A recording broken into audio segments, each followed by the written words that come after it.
Pernah tak anda terfikir cara beli gold bar 1 gram dan 1 kilogram ni sama ke atau lain?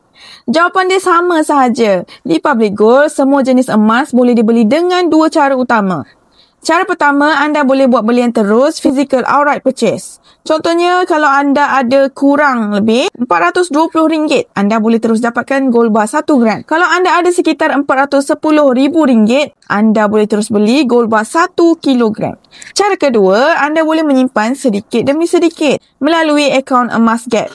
Kumpul gram emas dalam akaun dan bila dah ada 1 gram, anda boleh arahkan sistem untuk keluarkan gold bar 1 gram. Sama juga untuk 1 kilogram, kumpul sehingga 1000 gram dan kemudian sistem akan keluarkan gold bar 1 kilo untuk anda. Cuma ada sedikit perbezaan dari segi penerimaan. Untuk gold bar 1 gram, anda akan bayar kos penghantaran dan emas itu akan dipos terus dari kilang ke alamat anda.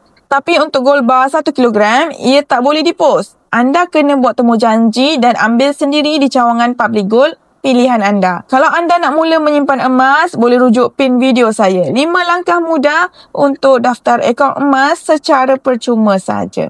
Dan saya akan bimbing anda sebaiknya. Follow for more.